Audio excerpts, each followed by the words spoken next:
What does Xi Jinping want? Written by Zhang Jie. Chapter 3 Towards International Isolation and Conflict. While the Xi Jinping regime is totalitarian and authoritarian internally, it is practicing ideological diplomacy internationally. At the 19th National Congress, Xi Jinping claimed that China wanted to move closer to the center of the world stage. His claim of a community of human destiny, the Belt and Road strategy and the World Conference of Political Parties demonstrate his desire to become a world leader. However, with the global spread of the coronavirus pandemic, the Xinjiang Uyghur genocide, the abolition of one country, two systems in Hong Kong, and the blatant challenge to the existing international order, China's relationship with the world has become increasingly strained, and thus China has been plunged into isolation and conflict. 1. Conflict in the South China Sea. Since the end of 2013, China has been carrying out large-scale land reclamation projects in the South China Sea. At present, China has carried out expansion works on at least 7 islands including Meiji Reef and Yongxia Reef, and at least 3 islands have got paved airstrips. China's military deployment and sovereignty claims on the islands in the South China Sea has posed a major challenge to the navigational safety and core interests of the West and neighboring countries and have created a serious geopolitical threat.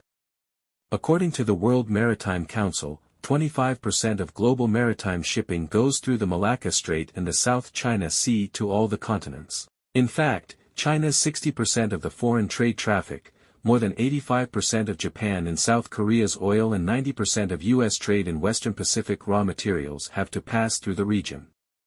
In early 2012, the Philippines filed an arbitration case with the Permanent Court of Arbitration, PCA, on the grounds that China's maritime rights and interests in the disputed waters of the South China Sea based on the Nine-Dashed Line and its recent maritime law enforcement and island development activities had violated the United Nations Convention on the Law of the Sea, UNCLOS.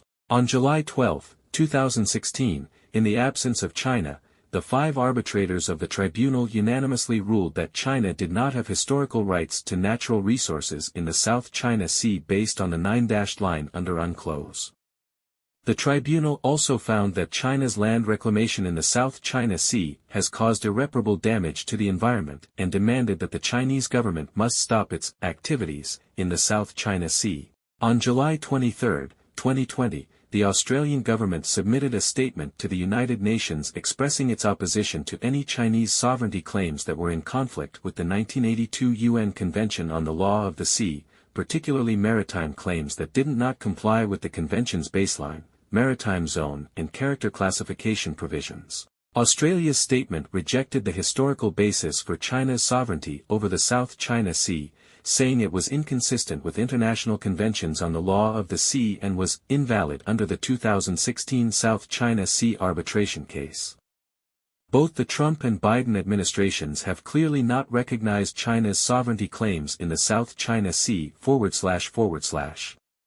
2. One Belt, One Road strategy. The Belt and Road, a transnational economic belt, was initiated and led by Xi Jinping in 2013 to cover countries in mainland China, Central Asia, North and West Asia, the Indian Ocean coast, the Mediterranean coast, South America, and the Atlantic Ocean region along China's historic Silk Road and Maritime Silk Road. China's Belt and Road strategy, although far beyond China's economic power and is fraught with investment risks, is an important step in Xi Jinping's quest for world domination through economic co-optation and control of underdeveloped and developing countries. The money diplomacy and debt trap brought about by the Belt and Road strategy have caused the United States and other Western countries to be highly alert and resistant to it. 3. China and the U.S. are at loggerheads.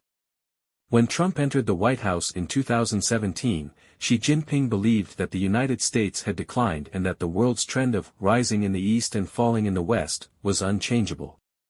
But to Xi's surprise, after the 19th National Congress of the Communist Party of China, the Trump administration quickly adjusted its national security strategy to make China the #1 strategic adversary.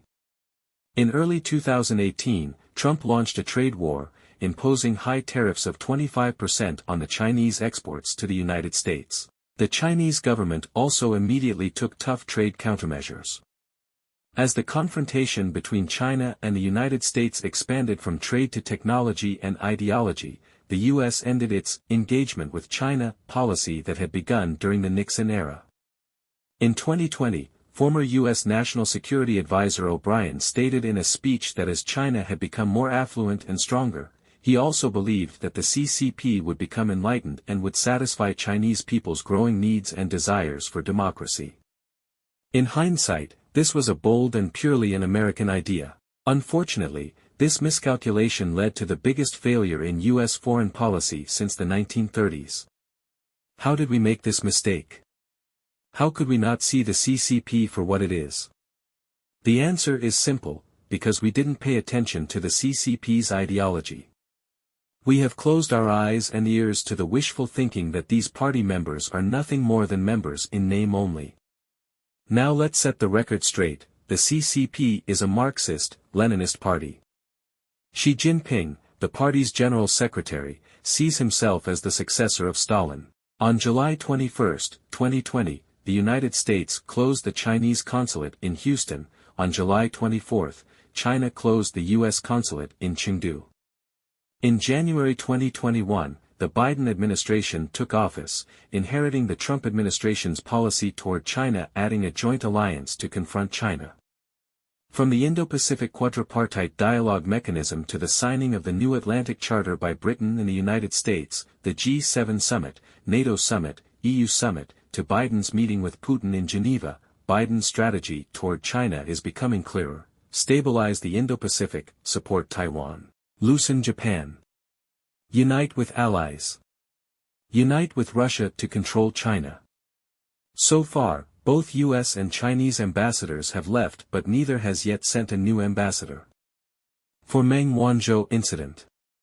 On December 1, 2018, Canadian police arrested Meng Wanzhou, vice chairman and chief financial officer of Huawei, who was transiting in Vancouver at the request of the U.S. government for mutual legal assistance. China implemented hostage diplomacy in retaliation, arresting Canadian citizens Kong Mingkai and Spuff and commuting the sentence of Canadian suspect Schellenberg for drug crimes, from 15 years in the first trial to the death penalty in the second. The verdict is contrary to the international criminal trial principle of no additional sentence on appeal. 5. 3 dead ends for Uyghurs, Hong Kong, and Taiwan. In 2014, Xi Jinping began to implement the Uyghur genocide policy, starting with the arrest of Professor Ilham, the construction of large-scale re-education camps to imprison Uyghurs, Kazakhs, and others, and the systematic implementation of genocide against the Uyghur people. Currently, the U.S., British, Canadian, Dutch, Lithuanian, and other parliaments consider the Chinese government to have committed genocide and crimes against humanity against the Uyghurs. The outbreak of the Occupy Central movement in Hong Kong in 2014 and the Anti-Sen China movement in 2019 were both suppressed by the Chinese government.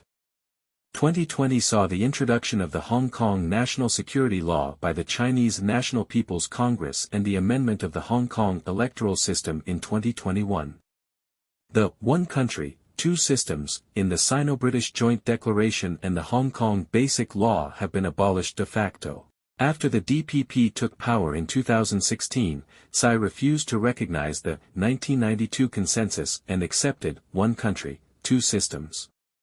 Xi Jinping resorted to forceful coercion, with military aircraft and warships frequently disturbing Taiwan. On July 1, 2021, Xi Jinping vowed to resolve the Taiwan issue and to achieve the complete reunification of the motherland at the Communist Party's Centennial Conference. He called the recovery of Taiwan a historical task to which the Chinese Communist Party is firmly committed. The human rights issues of Xinjiang, Hong Kong, and Taiwan are red lines of sovereignty. Still, they contradict the universal value of human rights over sovereignty, making it difficult to ease China's international relations with the West. 6. Coronavirus outbreak. In early December 2019, the coronavirus began to spread in Wuhan. The Chinese government tried to cover up the epidemic, admonishing 8 whistleblowers, including Dr. Li Wenliang. But the move to seal off the city did not go through any legal process and was left to Xi Jinping's sole discretion. The extreme and barbaric closure of the city has caused a serious disaster in life and increased the suffering of the people of Wuhan. Nearly 200 million people have been infected and over 4 million have died worldwide. In March 2020, Foreign Ministry spokesman Zhao Lijian tweeted dumping the source of the coronavirus on U.S. military personnel attending the World Military Games in Wuhan in October 2019. In early 2021, the World Health Organization, under international pressure, organized a team of experts to investigate Wuhan. The investigation report released in March largely ruled out the possibility of a leak from the Wuhan Virus Institute. However, the conclusion has been widely questioned due to China's refusal to provide raw data on early cases. WHO Director General Tan Desai has now repeatedly and publicly called on China to cooperate with the second traceability investigation and release the initial case data. In the 9 years of Xi Jinping's rule, China's diplomacy has faced a great dilemma, unprecedented since the founding of the PRC, especially after establishing diplomatic relations between China and the United States. First and foremost, U.S.-China relations have reached an intractable impasse.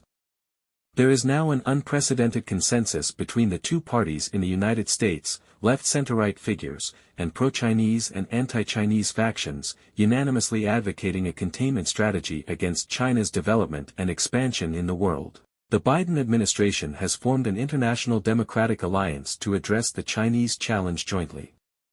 According to an independent scholar Rong Jian, the root of China's diplomatic woes lies in the fact that Xi Jinping's diplomacy has abandoned Deng Xiaoping's 27-word policy of, observe calmly, hold your ground, deal with the situation calmly, hide your light, keep low-key, and never take the lead.